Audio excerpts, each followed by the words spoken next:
Jean-Martin, merci d'être là. Je suis super excité que tu sois là. Puis c'est drôle parce qu'il est arrivé avec le visage plein de terre. Ça c'est hot, là. Ça, c'est de circonstance. Ouais, on était dans un gros désherbage là, qui finissait plus. Puis là, il y a eu un orage. Puis en tout cas, bref, ça a été un peu la catastrophe avant d'arriver ici. Mais ça fait partie des joies du métier. Écoute, c'est le fun.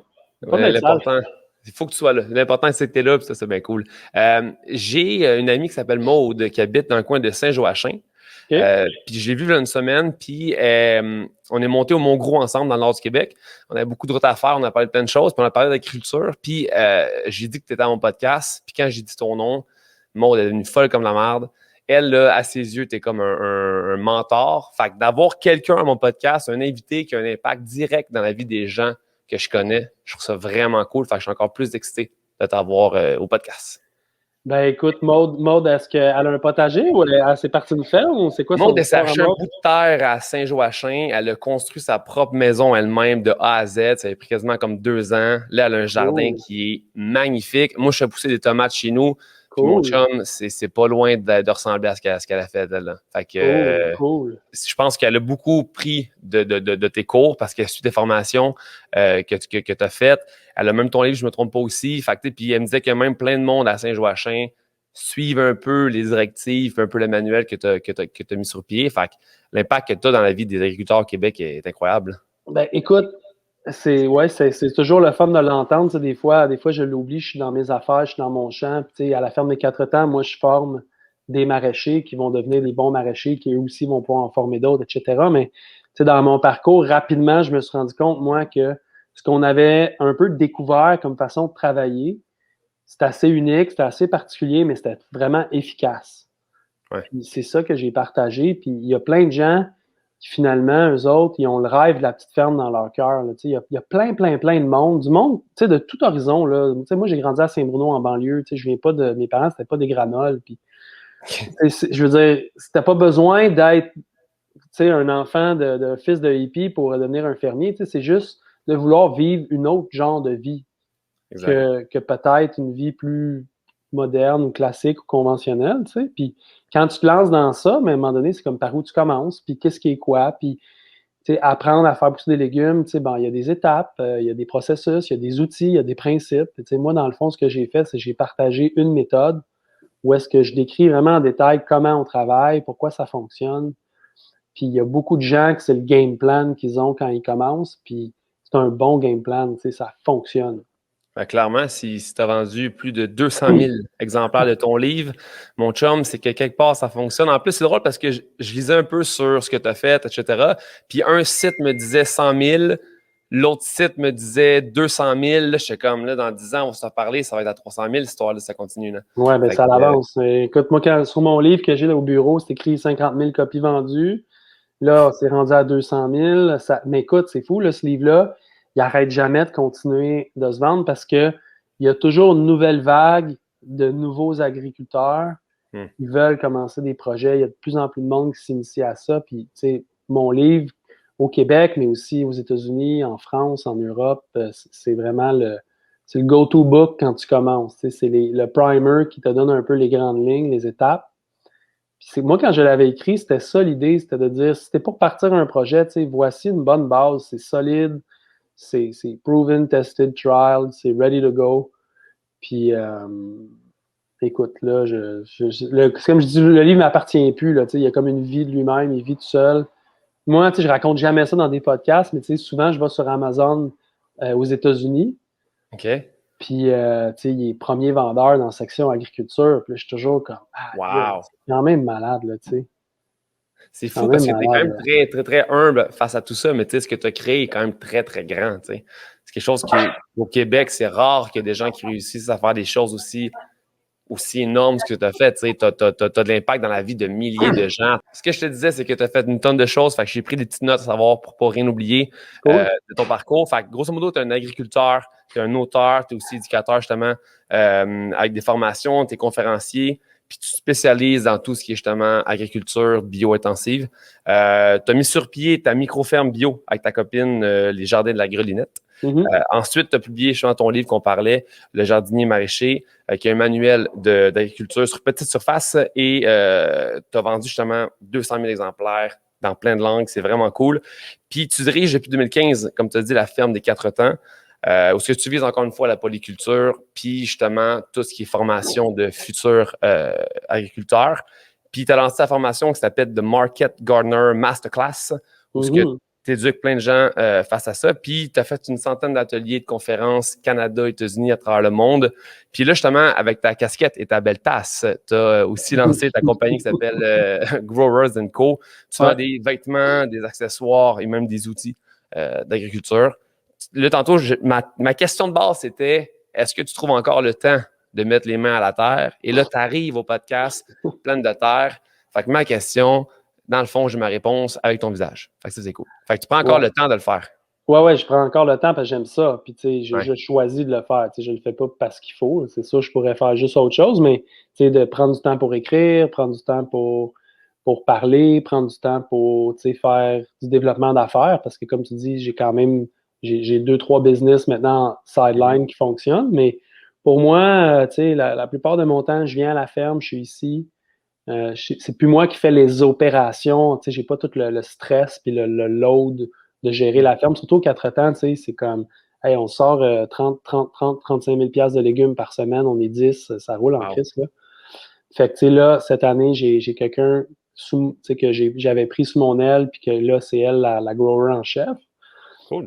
Ça me libère plus de temps. Fait que là, c'est la première fois de ma vie, en fait, depuis, je te dirais, 12 à 15 ans, où est-ce que je suis comme, tu sais, j'ai une vie normale. Ouais, je comprends. Je suis pas toujours, OK, non. Mais on dirait que je regarde ton CV puis je me dis, le gars doit être 24/7, tout le temps occupé avec plein de projets, mais que tu arrives à encore avoir le temps de jardiner puis justement de faire ce que tu aimes à la ferme, c'est le best, là. Qu'est-ce que tu aimes le plus, mettons? Ben, tu sais, comme là, cet après-midi, on était dans des désherbages. Moi, j'aime ça. C'est comme, j'ai pas besoin de réfléchir beaucoup. Là. Je m'en vais avec les binettes, puis on fait des désherbages. C'est du nettoyage. Tu sais, je sais pas si tu as déjà entendu l'expression faire du ménage, c'est thérapeutique, là. Non. Entretenir son jardin, c'est enlever les mauvaises herbes. Il y a de quoi de super. Ça fait du bien. C'est l'impression que tu mets du ménage, tu mets de l'ordre. Ouais, Moi, ça me calme, ça me ground. Ce que j'aime, c'est tout le temps les tâches où j'arrive, je suis avec le crew, puis je passe du temps avec eux, je peux leur donner des petits trucs, mais c'est ça. C'est pas compliqué. Très cool. Si tu me parles de ton parcours, là, les débuts, là, d'où vient ton amour pour l'agriculture? Je sais que tu as étudié à McGill en environnement, puis qu'après ça, tu as été au BC, tu as été, je pense, au Yukon. Tu fais dropper en hélicoptère, ramasser des champignons, plein de T'as trucs. entendu ça, c'est hot. Oui, j'ai lu. Puis que tes débuts étaient justement dans une ferme bio au Nouveau-Mexique. Parle-moi un peu de d'où vient l'amour justement des terres, puis d'avoir envie de faire, de cultiver ça. Ben, comme je te disais, tu sais, moi, j'ai grandi à Saint-Bruno, puis, hey, fun fact, je tondais des gazons quand j'avais 16, 17, 18 ans. OK. 3 ou 4 saisons, je tondais des gazons. Puis le garage où on allait porter l'herbe, puis tu sais, chercher les tondeuses, tout ça, c'était la grange à Fardoche. OK. Fardoche qui était le bonhomme de passe, je sais pas quel Oh âge oui. c'est là, mais dans Passe-Partout, Oui, je me Fardoche, rappelle, oui, comme c'est le vrai. fermier. Fait que là, je suis en train de me dire que peut-être qu'il y avait comme l'esprit de Fardoche là, puis qu'à un moment donné, moi, j'étais là, tu sais, à gérer les tondeuses, puis lui, il a fait comme, OK, toi, bonhomme, tu vas devenir quelque chose de même, tu sais, mais parce que j'étais vraiment pas prédestiné d'aucune manière à devenir fermier. OK. J'ai étudié à McGill en écologie puis en environnement parce que justement, j'aimais ça le plein air, je faisais du snowboard, puis j'allais dans l'ouest, je plantais des arbres, j'étais allé au Yukon, ramasser des morilles. Tout cet aspect-là de vivre dehors, ça m'a vraiment parlé. J'étais comme, ah, j'aime ça, tu sais. Fait que là, j'ai étudié en écologie, en environnement à McGill.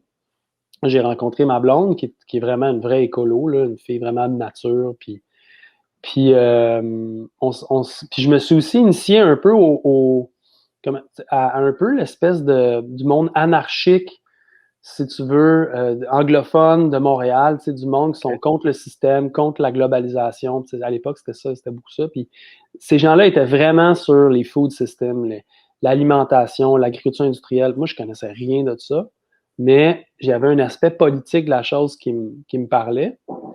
Puis après ça, on est allé travailler sur une ferme. Juste comme en woofing, là, puis on était au Nouveau-Mexique, puis on était avec un Québécois super cool, Richard Bélanger, puis Ouais. c'est vraiment avec lui que j'ai comme vu qu'est-ce que ce métier-là était, puis j'avais pas de préconception, tu sais, je savais pas que c'était un métier tu sais, de gagne la fin, un métier de poche, tu sais, moi, Richard, il était vraiment cool, il passait ses hivers au Mexique, il était au Nouveau-Mexique, je raconte souvent la même anecdote, mais tu sais, j'étais avec lui au marché, puis je faisais la caisse, puis il faisait des grosses palettes de cash. Tout le monde voulait sa salade. Il était populaire, il était aimé, il était respecté, puis il était entouré d'une communauté de fermiers vraiment cool. Puis pour moi, j'étais comme, wow, c'est hot. Quel lifestyle, tu sais. Clairement. Ouais. Mais quand tu t'es quand tu as lancé à l'école en environnement, c'était quoi le but que tu avais comme carrière? Tu as déjà une idée de ce que tu voulais faire plus tard ou non? Non, pas en tout. Moi, j'avais commencé en administration à Bishop. OK. Après 3 mois, j'ai fait, je perds ma place ici, là. C'était comme vraiment pas ça. Puis, tu sais, je pense que si tu parles à du monde qui était avec moi au secondaire ou même au cégep, tu sais, moi, j'étais super impliqué dans la grève étudiante puis tout ça. Puis, beaucoup de monde dirait, ah, tu sais, on savait que toi, tu ferais quelque chose dans la vie. Tu sais, j'avais comme un potentiel, j'avais beaucoup de leadership. J'étais un gars qui est quand même assez brillant, je comprends vite les affaires.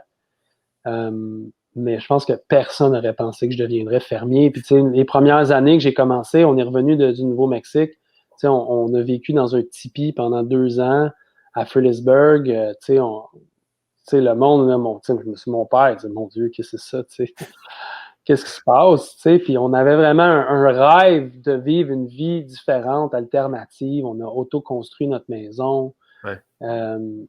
Puis, vois-tu, tout ça, ça l'a mené à quelque chose de finalement grandiose. Puis le talent que j'avais en moi, je l'ai quand même mis à profit. Puis toute, si tu veux, l'éducation plus classique que j'ai eue là, au séminaire de la Très Sainte Trinité, puis tout ça, là, je l'ai mis en utilisation, mais plus tard dans ma vie, tu sais. Ouais. Là, tu as passé comme 7 ans là, à préparer ta ferme, ta Ouais, maison, etc. Là, ça, c'est à l'époque qu'Internet était moins présent un petit peu. Là. ouais, ça existait presque pas. Fait que, tu sais, nous autres, pour découvrir comment faire notre métier, c'était beaucoup des voyages. Donc, j'étais allé à Cuba, j'étais allé en France, j'allais aux États-Unis. J'étais vraiment OK. curieux. Je voulais découvrir comment d'autres faisaient. Puis aussi, ben, je lisais tout ce que je pouvais, puis je le faisais. Tu sais, j'étais comme, moi, j'étais un doer. J'apprends en faisant, moi. Je comprends. C'est une belle façon, mais il y a des drawbacks. C'est que des fois, tu sais, faut que tu te brûles pour comprendre. Exact. Mais, tu sais, moi, ma maison, je l'ai auto-construite avec des vis. Parce C'est que sûr qu'il faut des clous pour une maison. Là. ben, c'est mieux des clous, tu sais, ça va plus vite, ça coûte moins cher, mais moi, je construisais un pan de mur, puis là, pendant la semaine, mon beau-père arrivait le week-end, il disait, ah non, non, les solives, ils vont en dessous, du 2 par 6, c'est pas comme ça. Fait que là, je dévissais tout, je recommençais. Fait que, tu sais, c'est un peu comme ça que moi, j'ai appris, essai-erreur. Mais la force de ça, c'est qu'une fois que tu as fait les erreurs, tu l'assimiles, puis tu comprends, puis après ça, c'est intégré, puis tu le sais. Puis Fait à que, ce moment-là, au Québec, y a-tu beaucoup de fermes qui étaient bio ou non? ben, il y avait quand même, c'est une belle époque, tu sais, au Québec, on est chanceux, on a un réseau des fermiers de famille que OK. Équiterre avait parti. Puis Équiterre, à l'époque, avait un super beau rayonnement. Tu sais, les gens connaissaient Équiterre, Laure Varidel était présente dans les médias, etc. Mhm. Puis il faisait beaucoup de promotion puis de publicité pour ça. Fait que oui, il y avait les paniers bio. Tu sais, les paniers bio, tu sais c'est quoi? On Oh vend des oui. paniers à des familles, ça, c'est super Mhm. cool. Mais il y avait personne qui faisait ce qu'on fait sur 1 hectare. Tu sais, c'était des fermes plus mécanisées, du monde qui n'a pas trop de système, c'était un peu à l'arrache. Tu sais, tu fais un peu n'importe quoi, en fait. Il y Ouais. avait beaucoup de ça, pas juste, mais beaucoup. Puis nous, quand on a acheté notre terrain, c'était 1 hectare de prairie. Puis 1 hectare, là, c'est à peu près un terrain de foot. Ça Ouais. peut te donner une idée, là. Fait que c'était tout, là. Il n'y avait pas d'autre place, il n'y avait pas d'autre terrain. Fait qu'il a fallu vraiment qu'on développe des méthodes, des techniques pour rentabiliser ça. Puis ça voulait dire pas de tracteur. C'est ça, à l'échelle humaine, dans le fond. Tu n'utilises Ouais. aucun tracteur, rien, tout à la main. Là. Ouais, parce que le tracteur, lui, il prend beaucoup de place juste pour tourner au bout du rang, là. Ouais. Un tracteur, imagine-toi, tu arrives avec ton auto au bout de, tu sais, ça prend un espace pour virer, mais ça, c'est un espace en gazon qui sert à rien. C'est un espace cultivable là, que tu pourrais mettre des. Exactement. Planter ce que tu veux. Là. Puis, tu sais, nous autres, on avait vu à Cuba des planches, excuse-moi, le rotoculteur est honte, mais Il n'y a pas de stress. On avait vu des planches, des fermes que, il n'y avait pas de tracteur à Cuba parce que pendant 10 ans, puis pendant qu'on était là, c'était la fin de l'URSS, c'était l'embargo, il n'y avait plus de pétrole sur l'île. Fait qu'eux, dans un monde post-pétrole, là, puis ça, pour moi, ça me parlait, parce que j'avais étudié les changements climatiques, puis j'étais dans cet esprit-là. Je voyais qu'est-ce que cette agriculture-là serait, puis c'était tous des outils manuels, mais c'était vraiment serré. C'était comme des champs et des champs là, de jardin. Puis c'est ça qui nous a inspirés à faire ce qu'on a fait au jardin de la Grelinette. Puis là, en même temps, il y avait des nouveaux outils qui sont apparus. Puis moi, j'ai comme été chanceux, là, tout ce que j'avais appris puis vu, ça a comme tout collé dans un spot. Puis ce qu'on a fait, ça a bien fonctionné rapidement. Puis comme tu disais, tu sais, j'ai travaillé là comme une première année, une deuxième année, une troisième, une quatrième, une cinquième, une sixième, pour éventuellement me rendre compte que ce qu'on faisait, c'était exceptionnel au niveau des revenus qu'on faisait, de la qualité de vie qu'on avait, la qualité des légumes. J'étais comme, tu sais, j'avais des amis qui travaillaient 80 heures semaine, puis qui faisaient 10 000 $ par année, puis qui n'avaient pas de vacances. Puis, tu sais, nous, on partait l'hiver, on avait quand même un bon revenu. Puis là, je me dis, OK, là, il y a quelque chose dans notre façon de travailler qui est différent. Notamment, on n'a pas de tracteur, mais il y avait plus que ça. Puis c'est à ce moment-là que je me suis dit, OK, ben je pense que je vais juste le caler sur papier. Puis c'est... Désolé. Ça, par contre, ça, je le garde dans le podcast. Le début, où il y a du bruit, je vais le couper. Ça, par contre, c'est très rare, je vais le garder. Mais là, t'as un arc de terrain, t'as 40 légumes différents, si je ne me trompe pas. Ouais. C'est rentable, mais c'est rentable après combien de temps ça t'est rentable? Fait que tu struggles quand même beaucoup ou ça a quand même été rapide pour que ce soit rentable? Ben, notre première année à la ferme, il y a n'importe qui, tu sais, ton ami Maude, n'importe qui fait un projet, là, les premières années, tu sais, c'est sketch un peu. Il y a personne qui va se démarrer une ferme qui va se faire un 50 000 dans ses pochenettes. Surtout s'il n'y a pas le manuel de Jean-Martin pour pouvoir partir. Ça t'aide, mais il faut quand même que tu développes ta clientèle, il faut que tu creuses ton étang, il faut que tu façonnes tes planches, il faut que tu montes tes serres, il y a bien de la job. Puis moi, je me souviens, au début, je recevais des lettres par la poste parce que c'était des compagnies de cartes de crédit qui me donnaient 0% pour 6 mois. Okay. Là, on les roulait d'une à l'autre, tu sais. Puis on a fait ça pendant 2 ans, mais moi, j'étais chanceux à cette époque-là parce que mon père, lui, il avait une maîtrise en gestion des affaires. Puis il regardait un peu, il m'aidait à faire des bilans. Tu sais, même si on était petits, puis vraiment hippie-ish, là, tu sais, on était vraiment en bric-à-brac. J'avais des états financiers, puis on faisait une comptabilité, puis on était quand même rigoureux. Tu sais, lui, il voyait les courbes, il disait, pour une première année, ton taux d'endettement, il est vraiment bas. Tu sais, ton ratio revenu sur dépenses, il est excellent. Puis là, on faisait une projection pour une deuxième, puis une troisième. Puis, tu sais, il me disait que, tu sais, à ta troisième année, t'es dans le vert, c'est sûr. Nice. Fait que, tu sais, Maud-Hélène était super inquiète. Ma blonde, elle s'appelle Maud-Hélène. Ouais.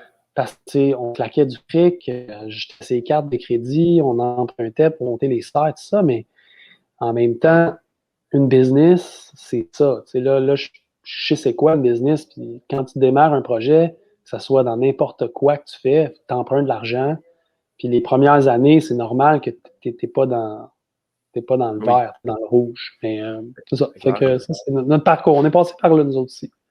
Tu sais, j'ai vu que tu avais comme un 100 000 de revenus. Puis là, j'ai entendu une autre entrevue que tu avais quasiment maintenant 200 000. Mais tu sais, en prenant le choix de ne pas agrandir davantage votre ferme, vous vous empêchez quand même de faire comme plus d'argent, tu sais. Puis en même temps, c'est ce qui est magique de votre place. Tu t'allais m'arrêter? Tu peux m'arrêter, vas-y. Non, mais j'adore ce que tu viens de dire, mais c'est totalement pas ça. Mais parce que la clé de notre succès, c'est justement ça.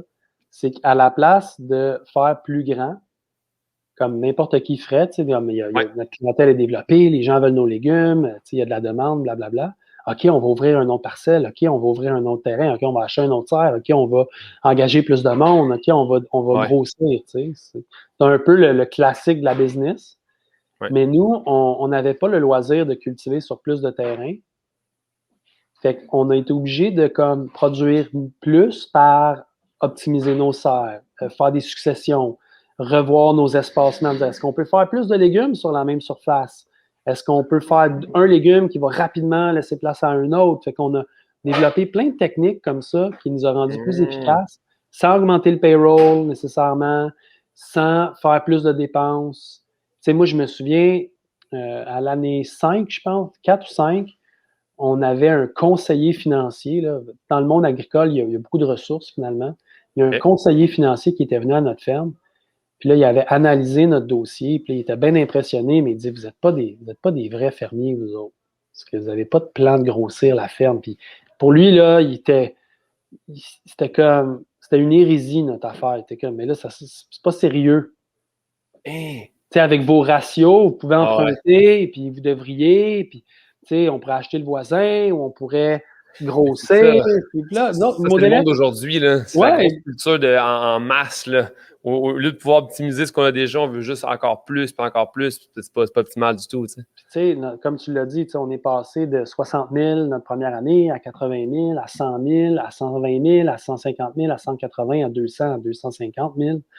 C'est sûr qu'à travers les années, on a augmenté nos prix. Donc, les bottes de carottes que je vendais à 2 piastres, on les vend à 4 piastres aujourd'hui. Fait que ça change un peu la donne. Claire. Mais ça fait 15 ans qu'on fait ça aussi. Fait que les échelles de prix changent. Mais on a aussi développé toutes les techniques et les méthodes qui font qu'on a optimisé ce qu'on fait. Puis il y a une grosse valeur là-dedans. Clairement. Puis aujourd'hui, Maud Hélène, elle gère la ferme sans moi, là, à la Grelinette. Le salaire net qu'elle, elle se dégage depuis plusieurs années, je connais aucune grosse ferme qui se dégage ce salaire-là. Ce qui est cool, Jean-Martin, c'est que tu parles d'argent. Ouais. Puis, tu sais, au Québec, il y a comme une petite tendance à pas trop en parler. On est un peu tabou sur tout ce qui est justement salaire, etc. Puis, t'en parles. Puis, vu que t'en parles, ça aide les gens à imaginer qu'on peut avoir une ferme qui est pas énorme avec 800 employés qu'on gère, puis là, etc. à chaque été. Puis, quand même faire une très belle vie, puis être rentable, puis avoir du plaisir à le faire. Puis ça, c'est vraiment cool parce que beaucoup de gens devraient plus parler de... Tu dis pas que vous êtes à l'aise financièrement, mais tu dis clairement que tu arrives à vivre ta vie, à voyager quand même. Ça, c'est très cool que tu en parles. Oui, puis tu sais, si j'ai eu des critiques dans le passé, c'est que j'en parle candidement, puis je dis aux gens, tu peux réussir, puis c'est possible, puis regarde-nous, on l'a fait, blablabla, puis c'est vrai. Mais après ça, mon discours, c'est toujours, ouais, mais tu sais, il faut quand même que tu saches ce que tu fais, faut que tu agisses avec compétence, tu peux pas t'improviser. Tu sais, être maraîcher, c'est un métier difficile, c'est un beau métier, c'est le fun. Moi, j'adore ce que je fais. Mais si tu fais n'importe quoi, sois pas surpris non plus que tu travailles 12 heures par jour puis 80 heures semaine. Fait que, tu sais, mon message a toujours été accompagné d'un manuel pratique qui te donne des bases, aujourd'hui d'un cours. Puis mon langage, c'est toujours l'efficacité puis la compétence dans ton travail, mais en même temps, tu peux être super écologique, tu peux être super small scale, super low tech, puis tu peux avoir une super qualité de vie. Tu peux être un super boulanger dans une petite micro boulangerie, puis bien gagner ta vie, je veux dire, yes. Puis on pourrait avoir des centaines, des milliers, puis des dizaines de milliers de fermes comme ça partout au Québec. Puis ça, c'était ma vision. Puis je pense que par la force des choses, c'est un peu en train d'arriver. Peut-être pas des dizaines de milliers, là, mais il commence à en avoir beaucoup. T'aides quand même beaucoup à ça, tu sais. Parce que tu es un exemple sur 2 pattes qu'on peut le faire, tu sais. Fait que oui, c'est ça, c'est du travail. Mais tu sais, quand on pense à ferme, on pense à agriculteur, on pense justement à des énormes journées de travail, à avoir aucun temps libre, à avoir rien. Puis la façon que toi t'en parles, ça prouve qu'avec du travail acharné peut-être au début, tu sais, t'as quand même passé 7 ans à construire tout ce que tu as maintenant. Mais tu sais, aujourd'hui, tu me le dis, tu as une vie qui fait du sens, tu sais. Fait que c'est juste inspirant de savoir ça. Mais si on parle de compétences que tu as eues avec le temps, etc., qu'est-ce que tu aurais fait de différent, mettons, au début? Y a-tu des choses que tu as un peu, à part mettre des vis dans ta maison, là? Y a-tu d'autres trucs que tu aurais dit, oh, pas là, c'est là, j'aurais fait différemment, là? Ouais, on a fait plein d'erreurs en cours de route, tu sais. On a fait recreuser les temps 3 fois. Comme je te dis, la maison, je l'ai défaite puis refaite. Les erreurs qu'on fait dans des serres. On a fait beaucoup d'erreurs, mais jamais des erreurs assez graves que ça mettait le projet en péril. Puis l'agriculture diversifiée, le fait qu'on fait 40 légumes différents, c'est aussi ça, c'est de dire tes œufs sont pas tous dans le même panier. On fait des marchés, on fait des paniers, puis on fait, tu sais, des restaurants ou une épicerie. Fait que, tu sais, on a différentes mises en marché. Puis ça, il faut qu'on en parle aussi parce que, tu sais, quand on parle d'avoir une belle vie en agriculture, la raison pourquoi la micro-ferme maraîchère, c'est possible, c'est parce que tu vends directement tes légumes. Il n'y a pas de middleman, il n'y a pas Exact. d'intermédiaire. Fait que, tu sais, moi, quand je te vends ma botte de carottes 4 piastres, c'est 4 piastres dans mes poches. Puis dans une planche, ben, il y en a 300 en bottes. Fait que c'est 1200 piastres la planche. Puis une planche, c'est 100 pieds. Tu sais, j'en ai 180 planches dans mon jardin. Fait que, tu sais, le calcul, il est direct, il est simple, mais on n'est pas dans une game. Moi, je rentre pas chez Sobeys puis chez Loblaws, là, parce que là, ma botte de carottes, je vais avoir une et 10 pour, là. Peut-être moins, tu sais. Ah, c'est ça. Mais mettons les marchés, là, ce que tu vends, là, parce que je pense que la ferme des 4 temps, tu vends en Jean Talon, le coût de location pas d'un stand, en fait, à légumes, c'est quand même pas si cher versus rentrer justement dans un IGA ou ce qui se prennent un gros pourcentage, plus le transport, puis tout le reste aussi. Là. Ben, tu sais, un marché typique, là, tu sais, moi, j'en ai fait beaucoup des marchés, là, tu sais, on en a parti un à Knowlton, au Ouais. Lac-Brome, on en a parti un à Saint-Lambert, j'en ai parti un à Montréal, j'en ai parti deux à Montréal. Alors, tu sais, j'ai été dans les premiers à faire ces marchés-là. Ouais. Un bon marché, là, si tu veux, c'est genre, tu vas faire 2000 pièces en 5 heures de vente à 3 personnes, mettons. Ça, c'est correct. Un très bon marché, tu vas faire 4000 pièces de vente avec 3 personnes en 5 heures de vente. OK? Tu donnes une idée. Là, combien ça va te coûter, ce kiosque-là? Peut-être 60 pièces, peut-être 120 pièces. Mais tu sais, c'est pas... Ah ouais. ouais, c'est pas tant que ça. Fait que, tu sais, à cause que des marchés existent, tu sais, les paniers aussi, les paniers bio, comme on disait Mhm. avec le réseau des fermiers de famille, tu sais, ça coûte pas si cher là, pour faire partie du réseau. Il faut juste tailler le stock. Puis il faut que Ouais. tes légumes soient beaux. Puis tu sais, quand tu arrives avec ton étal, ben, il faut que tu ailles la bonne quantité de légumes pour le bon nombre de clients. Puis il faut que tu aies une bonne présentation, puis un bon roulement. Puis encore là, ça revient à l'idée d'une compétence. Il faut que tu saches un peu comment faire. Ouais. Mais si tu es capable de faire pousser des légumes, puis tu sais, t'es entre gens, puis ça, écoute, là, je veux dire, on n'est pas en train de construire des sous-marins, là, tu sais, c'est Non, assez, c'est clair. c'est assez de base. Ouais, mais faut quand même que tu sois quand même doué pour justement, tu sais, c'est con, mais si je vais au marché, que ce soit à Trois-Heures, peu importe où ce que je vais, la façon que la personne me parle juste au kiosque change la donne. Je Ouais. vais avoir plus envie d'aller acheter mes tomates quelque part parce que je sais qu'à chaque fois que je vais là, l'accueil est incroyable. C'est des petits détails, tu sais. Fait que il y a tellement de choses à penser quand même quand entrepreneur que chaque petit détail de quel staff tu mets où, de comment, ça change la donne. Ça fait que ton projet réussit, tu sais. Puis moi, c'est beau ce que tu viens de dire là parce que les petits détails que tu dis que toi, tu vas aller acheter, moi, je les connais. Je sais pourquoi toi, tu vas Ouais. aller là puis pourquoi tu vas faire ça, tu sais, parce qu'à un moment donné, on apprend ces choses-là en parlant avec d'autres ou en faisant des lectures ou whatever. Tu sais, moi, je m'informe beaucoup, je voyage beaucoup, fait que je suis toujours en train de... Puis c'est ça aussi l'expérience de partager comme un maraîcher comme moi, tu sais, c'est ma 20e saison, j'ai beaucoup, beaucoup d'expérience. Quand je forme des gens aujourd'hui, je leur donne des conseils que moi, j'ai peut-être reçus à l'an 7, 8, 10, 12, Ouais. 14. Tu sais, mon idée, c'est de dire, si toi, tu peux partir avec ce bagage-là déjà, Mhm. ta courbe d'apprentissage est tellement plus basse que moi, par exemple. Tu sais, ça m'a pris, mettons, 7 ans à monter mon projet pour qu'il soit top, top. Toi, ça va peut-être te prendre 3 ans parce que tu pars déjà avec des bonnes instructions, des bonnes consignes. Je te donne plein de conseils qui sont des bons conseils. Tu sais, au marché, par exemple, tu veux toujours t'assurer que tu as tes 5 meilleurs vendeurs. Moi, mes carottes, mon mesclun, mes tomates, mes betteraves. Il faut que je te les vende quand même assez cher. Le plus cher que je peux te les vendre, ces légumes-là, il faut que je te les vende à ce prix-là. Parce que tu vas les acheter pareil. Parce que quand tu arrives et tu vois mes carottes, t'es comme, sont trop belles, j'ai pogne. C'est 4 piastres, je m'en fous.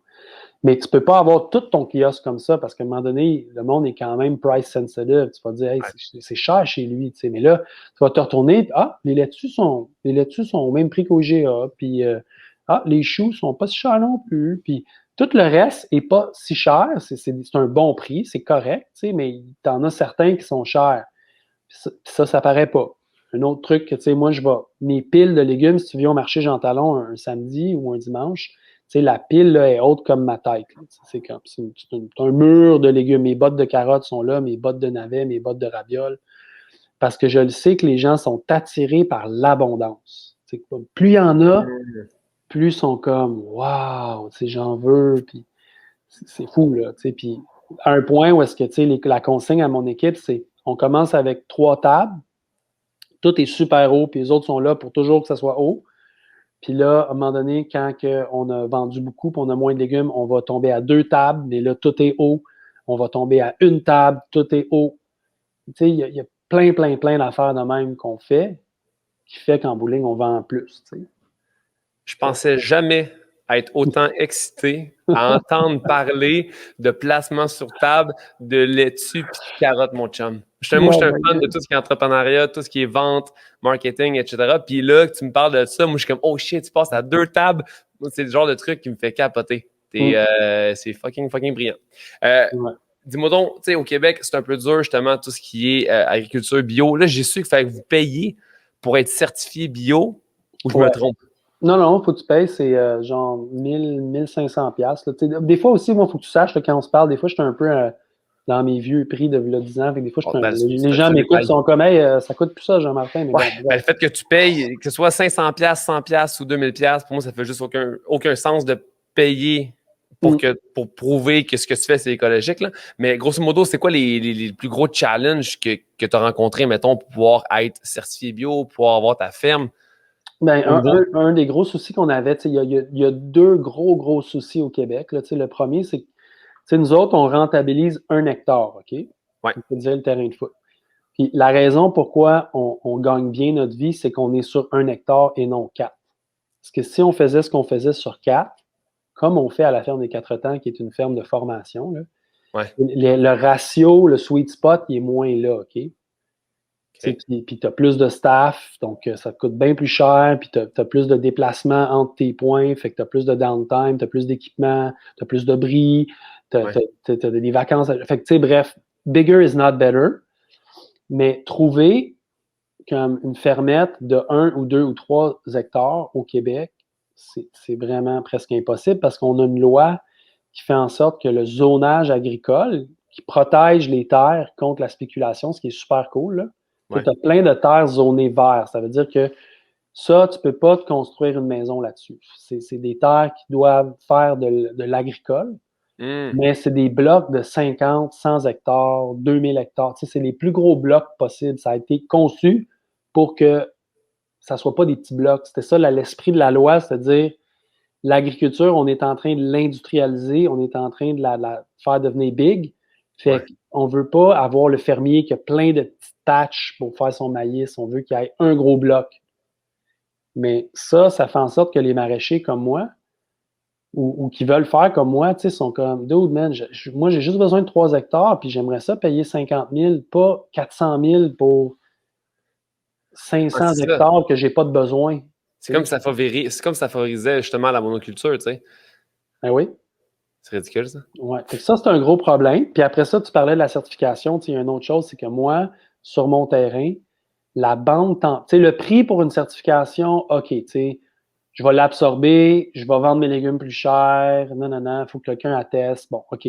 Sauf que moi, j'ai une bande tampon entre moi et mon voisin pour me protéger de la dérive de pesticides, puis pour faire sûr que mes champs ne sont pas contaminés.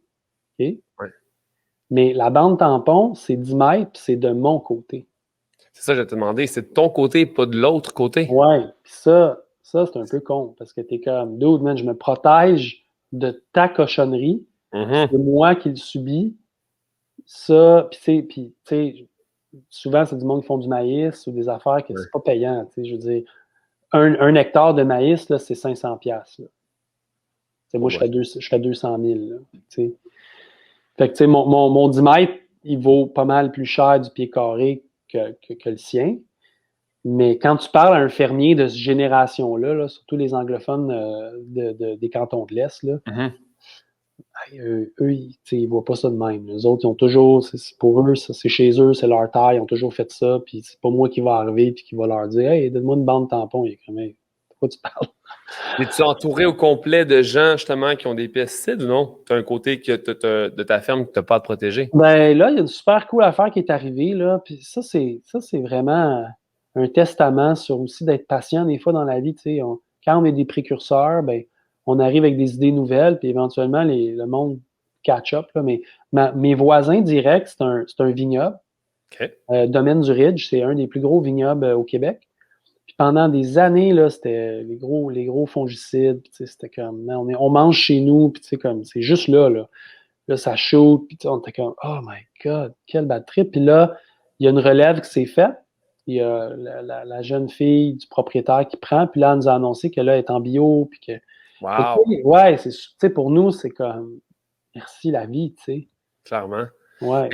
Comment tu deals avec la haine ou du moins juste d'être fâché de voir des gens shooter avec des hélicoptères, des pesticides? Moi, maintenant, je suis à Montréal, fait que je vois pas ça au jour le jour comme tu le vois, tu sais. Fait que des fois, j'oublie que ce que je peux acheter à l'épicerie est shooté, puis je vois pas l'impact des champs de monoculture parce que, tu sais, je suis à Montréal, puis ce que je vois, c'est des buildings.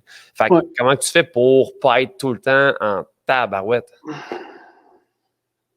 Je pense que tu es tout le temps en tabarouette. C'est OK. comme, moi, quand je vois un champ de maïs, jamais je me dis, ah ben, c'est un petit champ de maïs, puis c'est cool. C'est pas cool.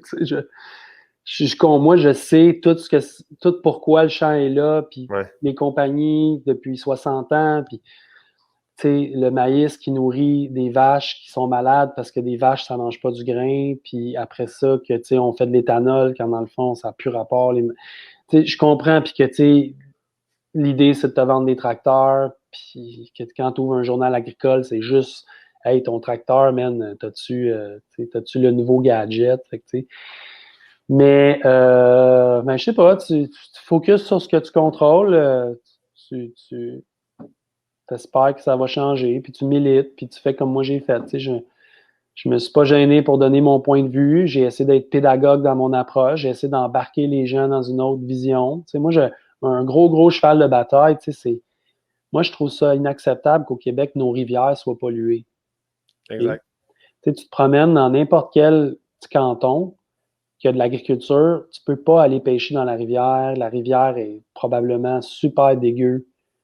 Puis ça, c'est une rivière, une belle rivière. Quand tu vas dans une belle rivière naturelle, tu es comme, waouh, c'est beau, on est bien. C'est un joyau, une rivière. Ouais. Puis c'est communautaire, c'est à tout le monde la rivière. Les gens possèdent pas les rivières. Puis les agriculteurs qui polluent la rivière, moi je trouve qu'on devrait pas accepter ça. On devrait dire, hey, le gros, tu peux faire ce que tu veux, tu es chez vous, mais fucking pollue pas la rivière, là. C'est comme ça, c'est non. On permet pas. Puis on veut aller pêcher, tu sais. S'ils sont vieux, eux autres, ils vont se dire que leur pesticide va pas vraiment venir dans la rivière, mais eux ne cachent pas que tout l'effet de l'eau à travers les sols, tu sais, traverse des mètres et des mètres, là, faut.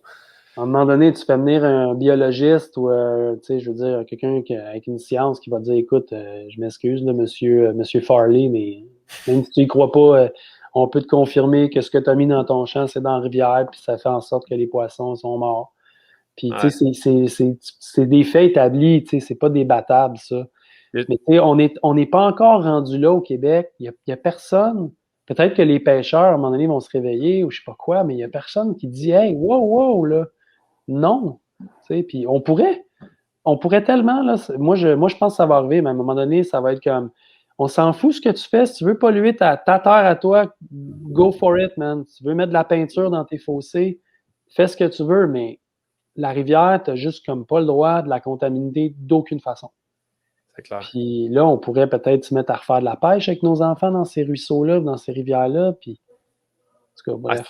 C'est une richesse, mais les rivières au Québec, on a tellement de cours d'eau qui sont incroyables. Plus ça va, plus c'est la merde, là. T'as-tu des exemples de pays qui ont des restrictions, qui ont des règles qu'on pourrait appliquer, mettons, au Québec? Y a-tu des places que tu as en tête qui sont des exemples, des modèles qu'on pourrait suivre? J'ai pas que j'ai vu moi-même, j'entends des histoires, là, comme un peu tout le monde, mais j'ai parti la compagnie Growers avec les gars de Hooké, qui font beaucoup de OK, je sais pas, cool. Ouais, c'est mes partenaires dans ce projet-là. Puis, Fred Campbell, qui est comme un peu le go-to guy des rivières, il me parle des rivières, puis je découvre, moi, j'ai jamais pêché parce que j'ai jamais le temps l'été, mais là, depuis que j'étais avec ces gars-là, je me suis dit, bon, mais là, je vais pas être un newbie, là, je vais aller pêcher. J'aime ça. J'aime ça, Oui. j'amène ma fille, elle a 12 ans, on pêche ensemble, c'est fun, puis man, je découvre les rivières, puis, tu sais, évidemment, ça vient aussi avec, je sais que des fois, on se promène, puis les poissons sont morts parce que là, il y a eu une pluie, puis c'est le temps de l'épandage, puis, fait que là, je suis comme, oh my God, tellement dommage, tu sais. C'est clair. Dans la biodiversité, en plus, dans nos cours d'eau, c'est fini à cause de tout ça. Ouais. Mais, tu sais, gouvernement, pas gouvernement, je pense que avec des gens comme toi, avec des gens qui prennent position, qui militent, je pense que par les gens eux-mêmes, ça va changer. Tu as beau mettre une loi super grave, super intense en bout de ligne, si comme ta voisine commence à faire son vin d'une façon bio parce qu'elle a envie, c'est Ouais. parce qu'elle a dû être inspirée par des gens quelque part. Fait que je pense qu'éventuellement, il faut essayer de rester Ben, tu sais, puis positif. mettons un podcast comme on fait là, tu sais, du monde comme Ouais. toi qui s'intéresse à ces questions-là, on en discute, tu sais, on n'est pas dans un clip, là, de Radio-Canada, puis j'ai Mhm. 32 secondes pour passer une idée, tu sais, c'est impossible, mais Non, c'est clair. la force des fermiers de famille, par exemple, tu sais, pour faire un peu du 360, c'est que, tu sais, nous autres, on est au marché, on parle aux gens, on prend le temps de leur expliquer pourquoi le bio, tout ça, tu sais, puis il y a beaucoup de traction en ce moment sur pourquoi ça, puis pourquoi pas ça, tu sais, pourquoi qu'on ferait de l'agriculture chimique, tu sais, dans le fond. Tu sais, Ouais. nous, on n'en met pas, puis on produit super bien, nos légumes sont super beaux, puis nos terres sont super fertiles depuis toutes ces années-là. C'est pourquoi moi je le fais, pourquoi que ça peut pas être plus comme ça ailleurs. Puis tu sais, ça devient de plus en plus difficile pour les gros jambons là, de nous dire ah oui, c'est pour nourrir la planète. Puis tu sais, des grosses de la Ouais, salade de même que t'es comme hey, t'as pas rapport là. Tu fais du clair. maïs, là. Tu nourris pas la planète, là. Tu fais de l'éthanol. J'ai vu, je pense, que c'est dans Ville-Saint-Laurent, qu'il y a un IGA, que sur le IGA, sur le toit, il y a comme une Ouais. ferme. Ben, pas une GA du, ferme, mais GA du chemin. ouais, direct ça. Ouais. Ça, pour moi, c'est comme l'avenir. Quand j'ai vu ça, j'ai fait, ben, c'est ça. Il faut juste plus de gens. Tu sais, c'est pas l'épicerie, le démon en tant que tel, parce que c'est quand même là que les gens se Mhm. nourrissent, tu sais, achètent leur aliment. Fait que je pense que des gens comme ces IGA-là qui prennent l'initiative de prendre des agriculteurs puis des gens proches de eux, il faut travailler avec des épiceries, pas juste contre eux tout le temps, parce que sinon, C'est ça, mais il faut travailler ça avec tout le domine. monde qui a envie d'aller dans ce sens-là. Comme tu sais, c'est un bel Ouais. exemple. Le IGA du chemin, tu sais, le propriétaire, lui, il est allumé sur ces questions-là. Puis le fait qu'il y a un potager sur son toit aussi, ça l'éveille. Il est comme, ah, OK, ça pousse, c'est cool, il y a du stock. Tu sais, puis c'est un gars qui. Les épiciers, s'ils ont une affaire, c'est qu'ils calculent. C'est du monde qui calcule. Ouais. Tu sais, c'est quand même des businessmen. Puis ils voient le potentiel, tu sais, sur son toit. Puis il voit l'impact, c'est positif, c'est plus un symbole vraiment qu'autre chose, mais en même temps, ça l'éveille les consciences. L'agriculture, c'est urbaine, c'est beaucoup ça. Mais tu sais, dans n'importe quel combat, dans n'importe quel changement sociétal, il faut qu'on discute, il faut qu'on parle, il faut qu'on exprime des nouvelles idées, des points de vue. Puis ça va prendre du monde qui sont convaincants puis convaincus, tu sais. Puis ce qui est arrivé en agriculture, c'est que ça a été tellement, c'était tellement pas à la mode, c'était tellement, tu sais, des années 80, puis Ouais. 90, tu sais, comme, qui voulait, on s'en foutait des agriculteurs, là, sont comme, c'est des gros nonos, tu sais, puis, mais là, c'est plus comme ça, tu sais, il y a beaucoup, beaucoup de monde qui veulent aller vivre à la campagne, Mhm. avec l'Internet, avec, tu sais, le travail à distance, tu peux aller vivre à la campagne, puis les rivières, par exemple, tu sais, moi, la rivière proche de chez nous, elle est super polluée, super dégueu. Une fois par année ou deux, on la descend en kayak, puis il y a une femme avec son chum, c'est du monde qui travaille pour B-Side, c'est du monde vraiment allumé, vraiment cool. Eux sont à côté de la rivière maintenant. Moi, je te prédis que ces gens-là, à un moment donné, ils vont pas juste tolérer ça, là. C'est du monde qui vont dire hey, wow! Puis après ça, c'est un autre, puis un autre. Puis nous autres, à Fredericksburg, dans mon village, là, c'est fou là, comment depuis 10 ans, là, il y a beaucoup de choses qui ont évolué et qui ont changé parce qu'on est plusieurs à penser les mêmes choses, puis à prendre action, puis à se dire, on ne va pas attendre que le gouvernement, C'est ça. c'est communautaire, c'est comme, hey non, ce terrain-là, là, OK, on va l'acheter ensemble, puis on va faire un projet de conservation, puis c'est ça qu'on fait, puis that's it. Puis C'est clair. moi, en tout cas, autant des fois, je suis déprimé de l'état des choses, tu sais, Ouais, autant je suis comme, ça bouge vraiment. Puis c'est notre génération, tu sais. C'est exact. le monde de 50 ans et moins, 45 ans et moins, le monde de 30 ans qui ont des idées, qui ont des projets, qui sont pas habitués de se faire dire, hey, place-toi, puis prends le rang. C'est comme, mais non, prends le rang. Fuck off, man. Moi, je veux être libre, je veux être autonome, je veux être créatif. Puis je trouve que l'écologie maintenant fait partie de cette équation-là, ce qui était peut-être pas le cas avant, tu sais.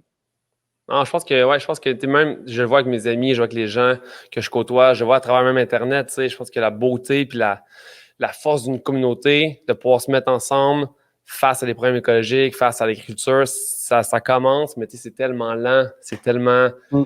ça pourrait tellement être rapide en plus des changements, mais tu sais, c'est comme n'importe quoi, là. C'est comme le racisme, c'est comme plein de trucs, ça prend du temps, ça prend des gens qui s'impliquent, comme que tu le fais, comme plein d'autres gens le font, fait que si on revient là, à Jean-Martin, parce qu'on pourrait partir dans des sujets de société sociétale pendant des heures. Mhm. Tantôt, tu mentionnais la ferme des 4 temps qui était Ouais. 4 ou 8 acres de terrain, je pense.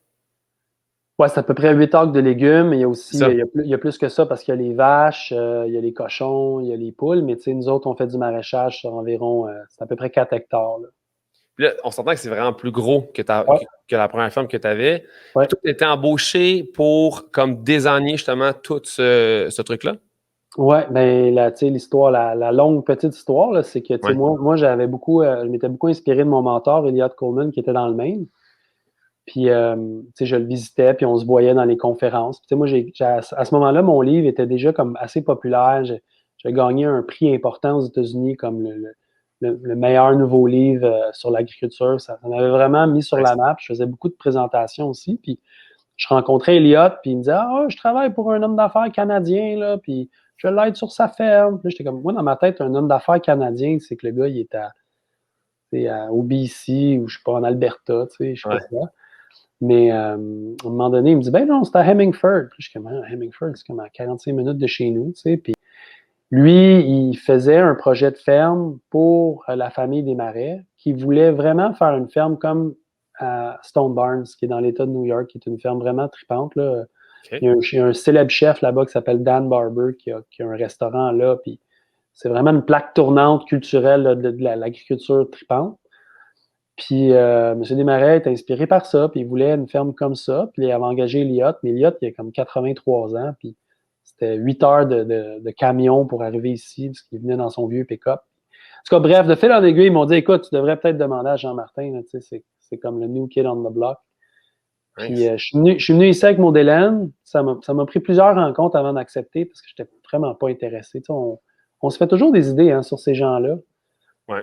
Puis c'est correct, tu sais, mais à un moment donné, quand tu les rencontres, tu parles avec eux, souvent, c'est du monde qui ont une vision sociétale, c'est du monde qui donne beaucoup, c'est du monde qui sont impliqués à plein de niveaux, tu sais. Puis là, il voulait s'impliquer en agriculture, puis quand je parlais avec lui, j'étais comme, hey, on veut vraiment changer la société un peu de la même façon. Puis lui, il en était venu à se dire, c'est important de la viande nourrie à l'herbe, c'est important les légumes bio, c'est important parce que c'était une question de santé.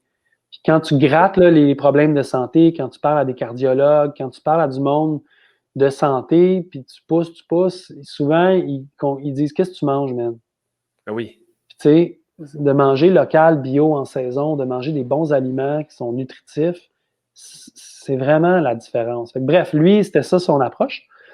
Puis on s'est comme super bien entendu, puis j'ai relevé un peu le défi lancé de dire, OK, on va faire une ferme, elle va être au Québec, mais elle va avoir un rayonnement international, puis elle va être vraiment top class, tu sais. Puis ouais, ça a été des années où j'ai travaillé vraiment fort. Honnêtement, là, ça a été OK, 3 ans. ça a pris des années.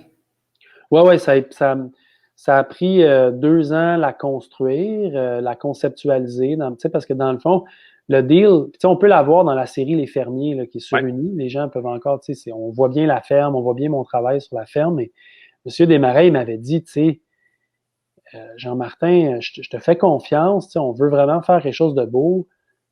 T'as carte blanche. Il m'avait pas vraiment donné de budget, mais il m'avait dit, il faut que ça soit world class, là, comme, trompe-toi pas, là.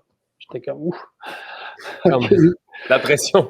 Ouais, puis je m'en mettais aussi parce que j'étais un achiever, puis j'étais un doer, puis tu sais, je voulais bien faire les choses, puis je voulais faire quelque chose que les Québécois seraient fiers. Puis tu sais, les Québécois, souvent, on n'est pas tous comme ça, mais sont souvent, tu sais, comme moi, il y en a beaucoup qui m'en veulent parce que je parle en anglais, je suis aux États-Unis, tu sais, j'ai une compagnie qui s'appelle Growers, tout ça, mais tu sais, mon travail à moi, il est au Québec, mais tu sais, je suis dans 65 pays avec mon travail là, ancré dans des programmes. Tu sais, on rayonne at large. Ouais. Puis je voulais faire quelque chose qui était de ce niveau-là. Tu sais. Puis en tout cas, bref, j'ai vraiment travaillé fort. J'avais des bonnes équipes. On avait monté plein de gens intelligents derrière le projet. Mais tu sais, je ne me tenterais pas de refaire ça. Là. Je suis un peu fatigué encore de tout ça. Ah ouais, wow. Mais quand même un fou Ouais. projet de pouvoir créer. Je pense que quand tu dis que les gens jugent beaucoup les personnes comme des marais ou peu importe, c'est parce que on pense que c'est les démons incarnés, parce que on pense capitaliste, tout de suite, on pense à plein de choses, mais tu Mm. sais, peu importe qu'est-ce qu'il y en est, en bout de ligne, le projet que vous avez mis sur pied est incroyable. C'est ça, Fait que, exactement. Tu sais, moi, ce sera jamais moi qui va dire ah non, non, Monsieur Desmarais, il est parfait. Tu sais, je sais pas, je sais pas tout ce qu'il fait. Tu sais, mais moi, l'implication que j'ai eue avec lui était super saine, était super bonne. Le projet ici, il est cool, il est bien ancré dans des bonnes valeurs. Puis on a bien fait les choses, je pense, en tout cas, j'espère. Puis le but, c'était de faire avancer l'agriculture écologique. Tu sais, ce qu'on a fait ici beaucoup, c'est qu'on a professionnalisé beaucoup ce qu'on fait. ouais, Puis on a avancé plusieurs dossiers. Tu sais, Marc Séguin, il a fait un film à partir de nos rencontres ici.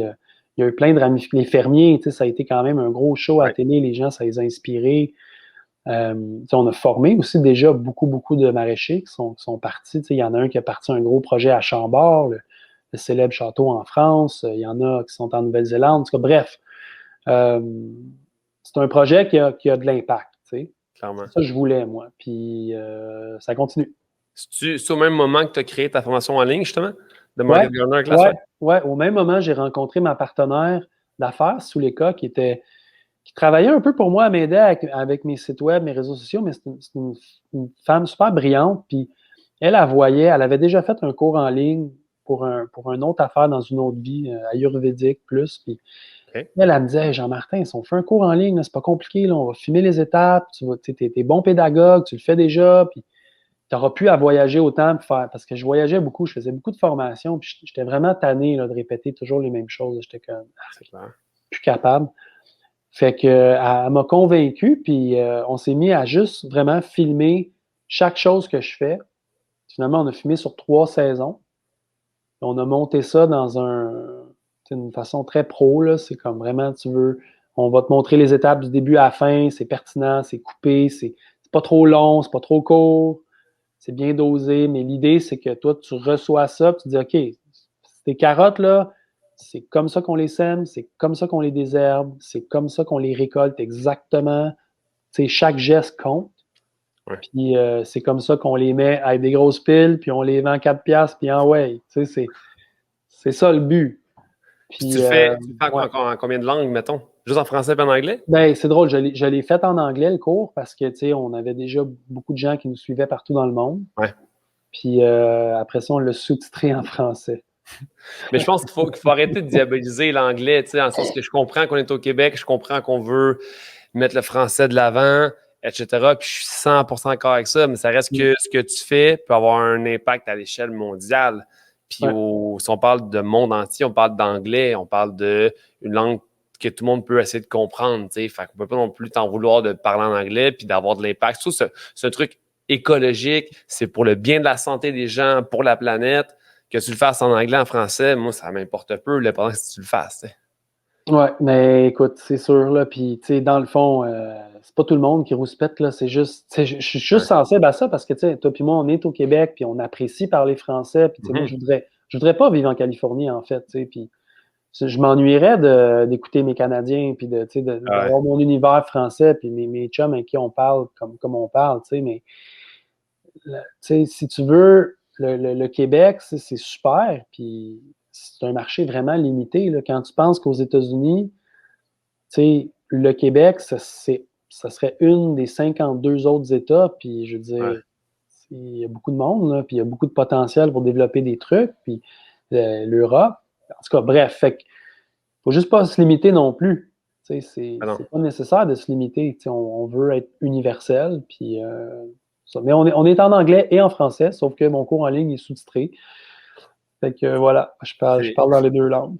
C'est bien correct. Tu n'aurais pas pu faire les vidéos en deux langues, ça aurait coûté 2 fois plus cher, 2 fois plus de temps. Ça aurait été ridicule, ben raide, là. Ouais. J'ai travaillé fort pour ça aussi. Ça a été des années pour moi où est-ce que j'avais la ferme des 4 temps. Puis c'était pas juste de bâtir la ferme, c'était aussi de développer toute la clientèle, la mise en marché. On travaillait avec des chefs, il a fallu que je les rencontre un par un, que j'établisse des relations. Aller à Jean Talon, ça a été toute une saga. Rentrer à Jean Talon, il y avait plein de problèmes. On faisait face à des gros défis. Ben, tu sais, Jean Talon, t'étais pas supposé d'être là 2 jours. Tu y allais pour 7 jours. OK. Ou tu y allais pas. Je disais, ouais, mais attends, là, moi, je peux pas être un petit maraîcher et être ici 7 jours semaine. Là. Non, c'est ça. Ça marche pas. Fait que là, on payait pour 7 jours, on allait là 2 jours, on se battait, puis il y a beaucoup de monde qui nous disait, ouais, mais là, puis là, on était comme, ah. Mais tu sais, rapidement, on avait des foules. Fait que là, c'était dur pour eux de chialer. On leur disait, ouais, regarde, là, c'est populaire notre kiosque, tu sais. Ouais. Puis, tu sais, je savais aussi qu'à Jean Talon, je compétitionnais pas contre d'autres petites fermes parce qu'on compétitionne contre. C'est un peu moins vrai maintenant, mais tu sais, à l'époque, tout le monde va au marché central acheter des légumes, puis les kiosques des 30 vendeurs de légumes, c'est tous les mêmes légumes achetés à la même place. Fait que je n'étais pas en train de compétitionner contre une petite ferme avec l'argent de M. Desmarais. Puis, en même temps que il y avait beaucoup de cette critique-là que je recevais, puis j'étais comme, j'essaie de faire quelque chose qui va ouvrir la boîte, tu sais. Ouais. Mais bon, c'est ça. Finalement, c'est comme n'importe quel entrepreneur, tu as une quête, tu as des obstacles, tu as des doutes. J'ai eu plusieurs gros doutes, des remises en question. Pourquoi je suis en train de me perdre ici, là? C'est quoi je fais, là, j'ai fait plein d'erreurs que j'ai pas envie de te raconter, des erreurs plus personnelles, de mal juger les choses, puis mais tout ça, ça fait partie du parcours, des apprentissages, puis si à la base, tu faisais ça pour les bonnes raisons, je pense qu'en bout de ligne, ça fonctionne. Oui, exact. Si tu as les valeurs à bonne place, tu le fais pour le bien des gens, pour le bien de la collectivité, peu importe. Tu vas te tromper, mais en bout de ligne, on s'en fout. Tu le fais quand même parce que tu aimes ça, parce que tu veux produire du bien autour de toi, parce que tu veux rendre la planète meilleure, les gens plus heureux. En bout de ligne, c'est que du positif. T'sais. Mais là, justement, tu es un peu éparpillé dans plein de trucs, autant les conférences que plein de choses. As-tu d'autres projets, Jean-Martin, qui s'en viennent, ou tu dis là, c'est assez? Là? Non, j'en ai d'autres. Écoute, je sais pas comment l'expliquer, mais c'est pas que je suis hyper actif, c'est juste que, j'ai appris aussi à être efficace. Je suis vraiment efficace dans mes affaires.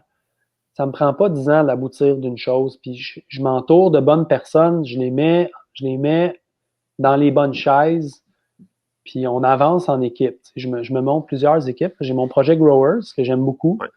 On fait des outils, on fait des vêtements, on fait une revue qu'on publie 2 fois par année, puis ça raconte des histoires de growers, puis de gens qui sont dans cet univers-là, puis qui veulent en apprendre, qui veulent triper. Ça c'est un projet que j'aime beaucoup.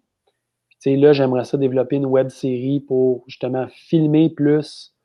Moi, je rencontre plein d'agriculteurs là, qui sont tellement tripants et inspirants dans leur vie puis dans ce qu'ils sont. Puis moi, je les trouve beaux. Puis, je me sens privilégié de savoir qu'ils existent. Puis j'aimerais ça raconter ces histoires-là. Ça, c'est un projet. Après ça, on est en train de vraiment développer une technique pour faire des légumes en hiver ici. Ça fait déjà 5 ans qu'on travaille sur ça. Puis à l'automne, je vais publier un livre avec Catherine, ma collègue de bureau ici, sur tout ce qu'on a appris, nos techniques pour faire des légumes à l'année dans des serres non chauffées. Wow, cool. Ça m'inspire. Puis, dans des serres non chauffées? Oui, dans des serres non chauffées. Comme moi, les laitues, là, ils peuvent prendre du moins 12, moins 15. Puis le lendemain, tu retournes, il y a un fait de soleil un peu. Ils sont super belles. Les épinards à l'année. C'est plein de techniques pour chaque légume différent, mais en bout de ligne, on est capable de faire de l'agriculture presque 12 mois par année dans des serres non chauffées, des serres chauffées à 2-3 degrés, puis des caveaux remplis de légumes racines aussi, puis des pousses qu'on fait. Ça suffit là, d'acheter là, des poivrons qui viennent du Mexique, puis ça n'a plus de sens, même. sais, des bleuets qui, je veux dire, là, maintenant, on est au Québec, on a tellement de... En plus, on a quand même des connaissances, je veux dire, je peux plus aller à l'épicerie, prendre ma tomate, puis faire, ah, OK, Ouais. Mexique, Mais, États-Unis, genre. tu sais, il y a toute une évolution à avoir avec ça. C'est comme le savoir-vivre, le savoir bien manger. Tu sais, des poivrons, c'est cool à un moment de l'année. Puis tu sais, peut-être là, que pour, je sais pas moi, c'est la fête de ton fils, puis il voulait un mets spécial que ça prend des. Mais en même temps, des poivrons, tu sais, ça se congèle. Des poivrons rouges, tu les coupes, tu les mets dans un Ziploc, puis tu les sors, puis c'est super bon. Nous autres, tout l'hiver, on mange ça sur nos pizzas, des poivrons rouges. Puis on les a congelés. Puis, tu sais, les bleuets, t'en parlais, des bleuets congelés, là, c'est malade, là, c'est trop bon, là. Tu sais, ils n'ont pas Ah oui, besoin d'être frais. Puis ils sont pas frais, en fait. On pense que c'est frais, mais c'est pas frais. Ça mais vient de non. la Californie. C'est dégueulasse, c'est troqué, c'est pas frais. Fait que tant qu'à ça surgelé, c'est mieux. Puis il y a plein de légumes racines. Tu sais, nous autres, là, chez nous, dans ma famille, avec ma blonde, mes enfants, tu sais, l'hiver, c'est toujours. Tu sais, moi, j'aime ça faire des viandes avec des légumes rôtis, c'est des soupes, c'est des choux chinois que je coupe, que je sors de mon caveau, puis que je mange en salade. C'est des épinards qui sortent de ma serre, c'est des pousses. Honnêtement, là, je m'ennuie pas là, de manger des fraises, puis Mais c'est ça, on est dans un monde que on veut manger ce soir, absolument, des brocolis avec telle affaire, au lieu de dire, hey, on peut-tu manger d'une façon saisonnière, tu sais. ouais. À la limite, au PDK, je vais prendre mes bleuets congelés.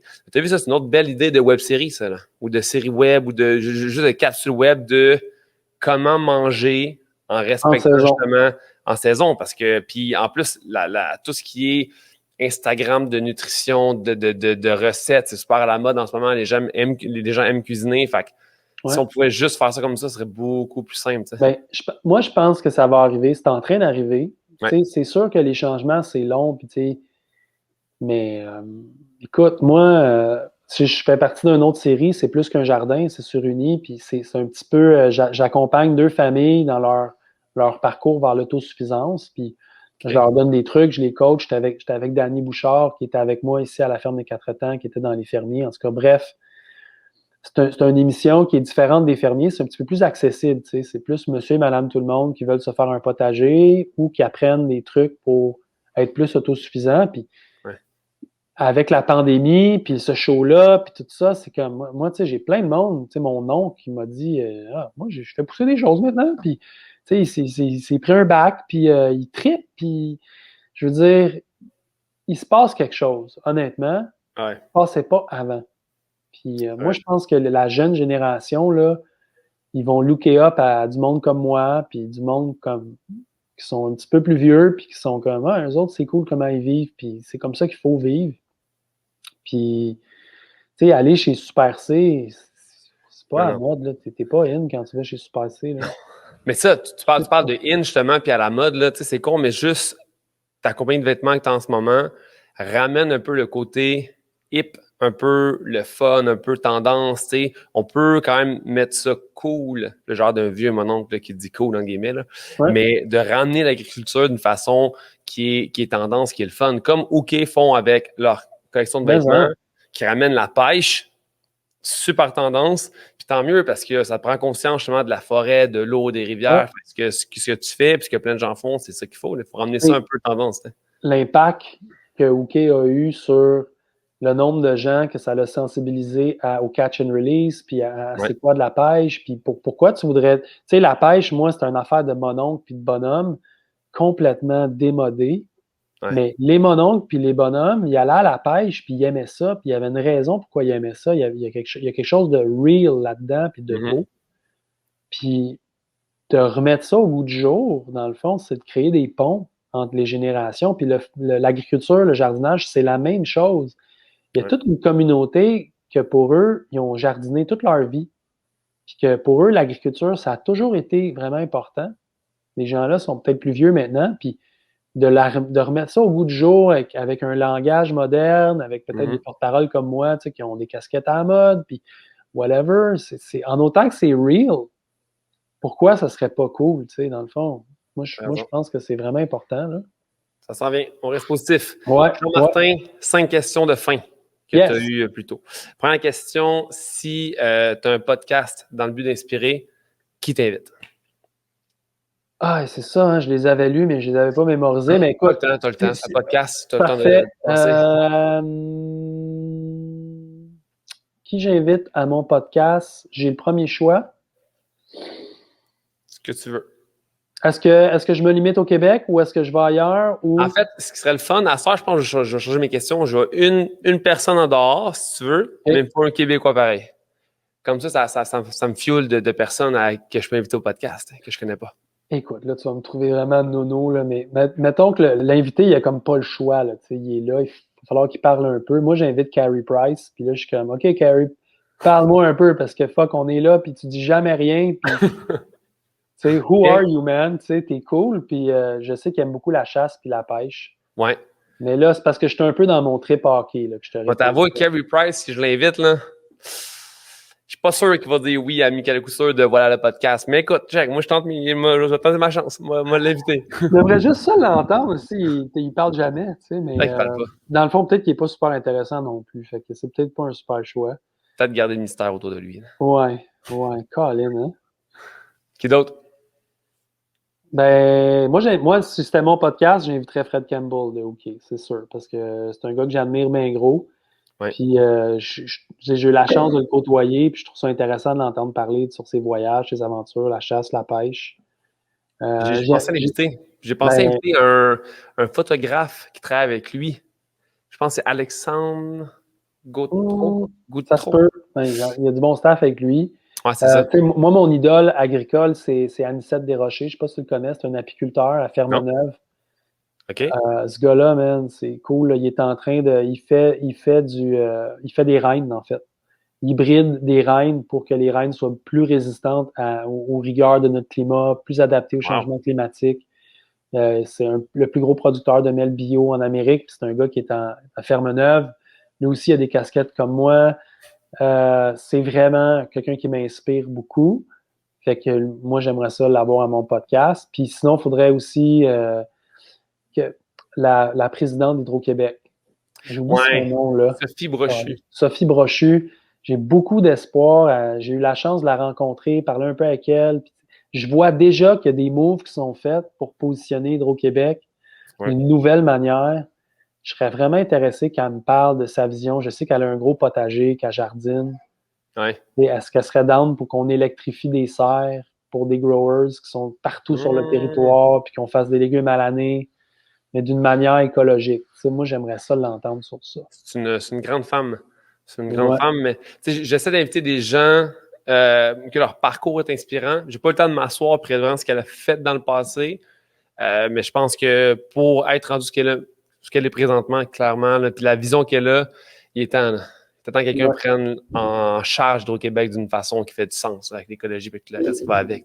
Ouais. Une autre personne que tu pourrais avoir, c'est Charles-Antoine Crête. C'est un des chefs à Montréal les plus connus. C'est quelqu'un de vraiment pété au bout. Puis il est vraiment... moi, Charles-Antoine... Quel resto? il était au Toqué pendant longtemps. Puis là, il est au Montréal Plaza. OK. Puis, c'est un de nos grands chefs au Québec. Puis Charles-Antoine, c'est vraiment un personnage parce que, pour quiconque le connaît, là, c'est quelqu'un qui est complètement pété, puis à la limite débile, mais il y a toujours une perle de lucidité. En tout cas, moi, dans ma carrière, je ne l'ai pas côtoyé beaucoup, mais juste un peu, j'avais toujours des affaires que j'étais comme « Ah, il vient de me dire exactement ce que j'avais besoin d'entendre pour ma prochaine étape. » Puis c'est quelqu'un d'intéressant à recevoir, certainement. Okay. C'est noté. Ouais. Si tu es stressé, si tu es anxieux, qu'est-ce que tu fais pour te remettre zen? Ouais, malheureusement, je bois du vin. Fait que. OK, cool. Faut que je me trouve autre chose parce que tu peux pas juste faire comme je vais aller prendre un petit verre de vin, je vais être bien. Parce qu'à long terme, ça peut être nocif, mais quand tu jardines justement, quand tu vas désherber ou peu importe. J'essaie vraiment de pas me rendre là. C'est vraiment la première étape. J'ai passé par plusieurs phases où j'étais vraiment surchargé, j'avais beaucoup de pression, je m'en mettais beaucoup. J'ai toujours bien géré ça, mais tu t'en rends pas compte finalement que c'est là. Tu t'en rends pas compte qu'il y a un stress jusqu'à temps que tu vides vraiment ton assiette ton agenda est libre, puis là, tu fais comme, ah, yeah, OK, je me sens vraiment différent depuis un an. Je suis beaucoup moins anxieux, beaucoup moins préoccupé, je suis comme plus cool. Mais une chose que je fais et que je veux faire plus, c'est courir. Je cours 2-3 soirs semaine. OK. Puis j'aimerais ça, rentrer ça dans une routine comme à chaque jour. Là. Avec les enfants, les déplacements à l'heure que je me lève puis que je vienne à la ferme, j'ai de la complexité là-dedans, mais je vais y arriver. Le matin, t'as pas le temps, là, tu te lèves trop tôt sûrement. Là. Ben, c'est parce que le matin, je pourrais me lever plus tôt pour aller courir. C'est quoi plus Mais tôt pour toi? plutôt, ça serait comme me lever à 4h30 ou 5h. C'est tôt. Ben, C'est tôt. c'est ça, c'est comme. Je l'ai fait longtemps, me lever à cette heure-là pour écrire, Ouais. Puis, je sais pas si tu connais ça, le Morning Glory, là. Non? Il y a un livre populaire pour les entrepreneurs en puissance, là, c'était comme If you want to get more done, just wake up 2 hours before everyone else. Puis Ouais. c'est comme. Ce qui n'est pas faux, mais quand tu te lèves à 4 heures le matin, de année, ça devient c'est tôt. Là. Mais c'est vrai que le matin, quand tu te lèves, il n'y a personne qui peut t'arrêter, dans le sens où Ah non, tu te lèves plus tôt. Il n'y a aucune raison pour laquelle tu ne devrais pas courir 30 minutes. Tu t'es levé 30 minutes avant hier. Ouais. C'est des heures magiques. Il n'y a personne qui est levé, c'est calme, t'es fresh dans ton esprit. Mais moi, ce que j'ai appris, c'est que quand j'ai fait ça, j'ai eu des beaux buzz, j'ai été productif, mais ça mine ma santé parce que finalement, tu es fatigué à midi. Exact. Puis dormir, moi, s'il y a une leçon que j'ai appris, là, honnêtement, c'est de dormir mes 8 heures, mes 8 heures et demie. C'est la base de mon équilibre mental, physique. Ouais. Puis c'est plus négociable pour moi maintenant. Là, j'ai besoin de. Je fais sûr que je dors assez. Tout le reste de tous mes projets en dépend beaucoup. Mais tu as vu, c'est ça qui est touché parce que tout ce qui est livre, justement, d'entrepreneurs, puis tout ce qui est vidéo YouTube, de gourou entrepreneurial, souvent, c'est genre comme, tu sais, quitte à dors pas, quitte à moins dormir, Ouais. quitte à. Mais Je en suis bout pas de d'accord ligne, avec ça, moi. non plus, parce qu'en bout de ligne, tu vas quand même rentrer moins de travail dans ta journée. Si tu es plus distrait, plus fatigué, tu vas être plus anxieux, tu vas être moins présent de façon cognitive, ça va affecter tes résultats de travail. Fait que t'es mieux de dormir une demi-heure de plus, puis juste get shit done plus rapidement, commencer à dire, moi, je me lève à 3 heures du matin et je me couche à minuit. Ouais, non, mais ça va rien changer, là.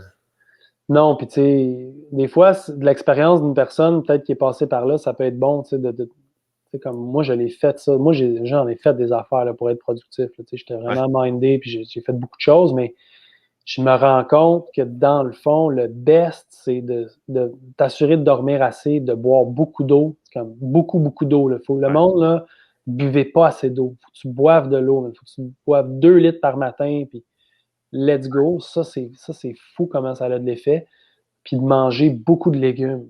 C'est malade, tu sais, comment. Moi, à chaque fois que je pars dans des tournées, en voyage, je mange jamais de légumes, évidemment, parce que je mets bien trop de fierté. Je suis comme, je vais pas manger ces légumes-là. Mais je mange moins de légumes.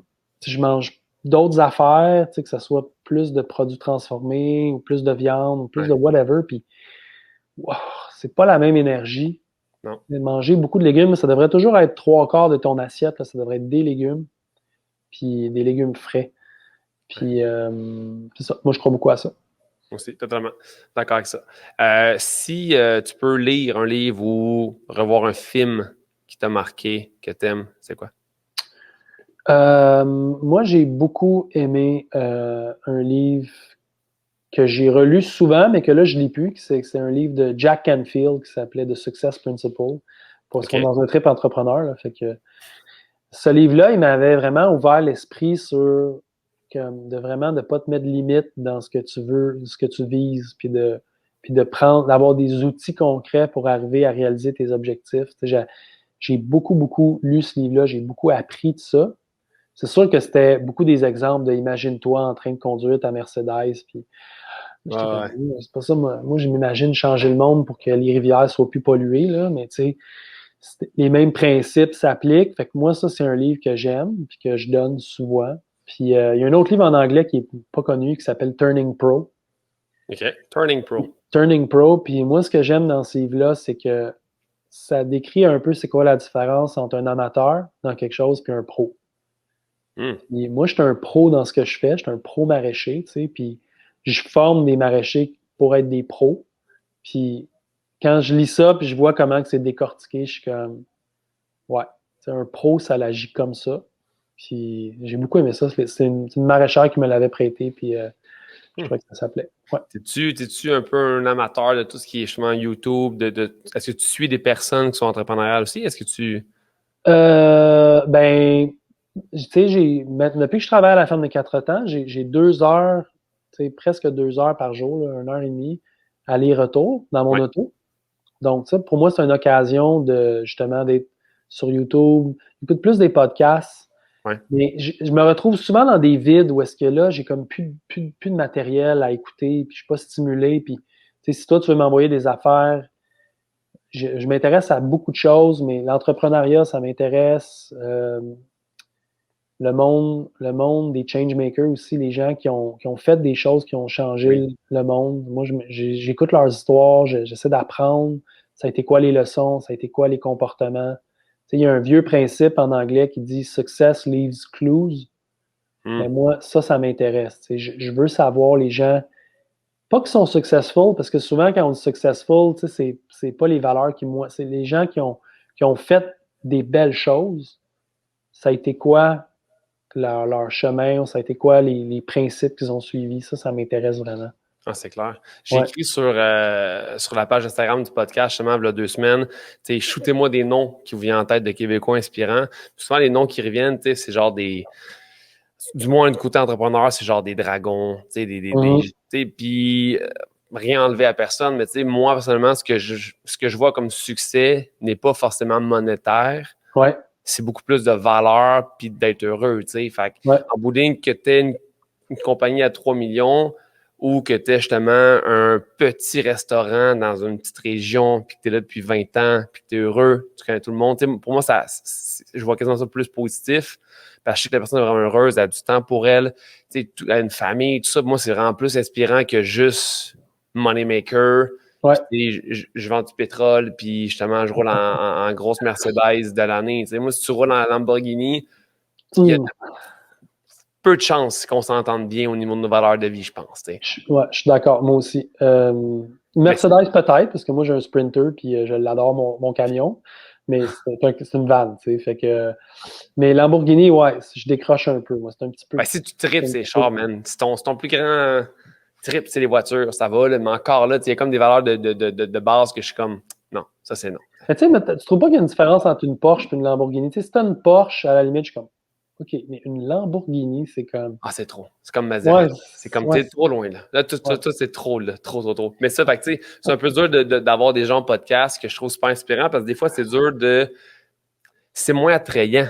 C'est ça qui est Mhm. triste. Tu sais, de Invite, dire, invite tu sais, David Côté de Loup. Tu parlais tantôt des dragons. Là. ouais, Avec sa blonde Julie, ils sont les nouveaux dragons. Mais David, c'est un ami à moi. Puis, écoute, ce gars-là, man, lui, si tu veux qu'il te raconte sa vie, là, puis de tout ce qu'il a fait, il a fondé Crudescence, après ça, il a fondé ouais. Rise, après ça, il a fondé Loop. Mais lui, il vendait des boules, tu sais, des boules de hippie au tam-tam. Puis, tu sais, c'était comme, je veux dire, le gars, Impossible. ouais, c'est tout un entrepreneur. Là. Puis, tu sais, Wow. moi, c'est un de mes amis avec qui je parle des fois, puis je suis comme, man, t'as une usine. Puis, tu sais, je suis comme fasciné par le fait que, ouais, ouais, j'ai une usine. Puis là, tu sais, il engage des ingénieurs, puis là, il est comme, je les engage, man, j'ai payé 120 000 par année, puis c'est moi qu'il faut qu'il aille leur dire comment monter les machines. Puis je suis comme, mais comment ça se peut que toi, tu saches comment monter? Ouais, il dit, mais je le sais. Tu sais, c'est comme, ça m'impressionne. Tu sais, il y a des gens qui sont Ça me parle. impressionnants, tu sais. Ça me parle, ça me parle. Ouais. Prochaine question. Si tu peux peindre le bonheur sur une toile, qu'est-ce qu'on voit? Ah, on va voir un beau soleil avec un coucher de soleil avec un étang, puis un jardin, puis plein de légumes qui attendent que tu ailles les récolter pour te faire un souper. Puis, Très moi, beau. c'est ça ma toile. Moi, tous les soirs, là, quand je m'en vais chercher mes légumes dans le jardin au coucher du soleil, puis je me fais à souper, là, je suis comme, This is the life. Wow. Très beau. Mm. Puis, dans la question, tu as 60 secondes pour parler à la terre entière. Qu'est-ce qu'on entend? Qu'est-ce qu'on entend de Jean-Martin Fortier? Anglais, français, comme tu veux. Euh, Ben, moi, tu doesn't sais, matter. ouais, de supporter, tu sais, go local, hein, tu sais, d'acheter local, puis de juste être in tune avec les saisons. Je trouve ça tellement important. Je trouve ça tellement beau. Tu sais, la nature est fragile. Il faut Ouais. vraiment la protéger. Il faut faut vraiment que plusieurs personnes se réveillent à dire, là, il est temps qu'on la protège puis on recrée des écosystèmes. Et, je sais pas si tu as vu le film de David Attenborough. Non? C'est un film sur Netflix. C'est Ah le ben gars, oui, je l'ai vu. le gars qui a la grosse voix, là. Ben oui, lui, il est vieux, là. Il est Ouais. magané, là. Ah Tu oui, sais, j'ai vu. Il y en a deux, en fait, là, qui sont sortis. ouais. Là. Il y en a un autre qui est sorti la semaine passée, que j'ai écouté aussi. Mais lui, son thème, c'est rewilding. Mhm. Il faut re-ensauvager la Ouais, planète. Moi, ça me parle beaucoup, ça. absolument. Tu sais, Ouais. j'arrive des Monts-Gros, justement, Ah, c'est beau, puis, hein? man, j'ai jamais été autant estomaqué de voir un paysage incroyable comme là-bas, puis à quel Mm. point c'est pas touché par l'humain. Ça me, tu sais, puis on aurait pu faire des feux, puis on a décidé de pas le faire d'une façon juste éthique parce que ça paraît là. Si je me coupe un bout d'arbre, tu sais, puis même s'il y a des arbres morts à terre, tu sais, c'est tellement beau tout ce que la nature peut créer par elle-même, puis se régénérer, puis etc., que ça m'a fait une grosse prise de conscience là, sur à quel point ce qu'on a fait avec nos villes, avec nos régions, avec les énormes champs de maïs, avec tout ça, ça m'a rentré dedans vraiment beaucoup. Fait que depuis 2, 3 semaines, là, je suis comme un peu en... Pas triste, mais je suis plus conscient, mettons. Ouais, t'es sensible. Ouais, fait que ce serait beau. Jean-Martin, ce fut un grand plaisir. Très cool, man. Merci d'avoir pris le temps, je l'apprécie. Puis on s'échange, on s'échange peut-être des podcasts, pas des podcasts, puis des YouTube de ce qui pourrait être Ben trippant oui, plus au clairement. Québec. J'essaie d'écouter plus de Québec là, ce temps-ci. Là. Je vais apprendre Cool. de qui est au Québec qui est vraiment inspirant en tant qu'entrepreneur. Ça fait partie, mon chum. Je suis content d'avoir pris du temps pour ça, puis grandement apprécié. Ben, merci, man. Je te dis à Merci. bientôt. On se souhaite bonne game Merci. pour ce soir. Yes, ciao. Bye.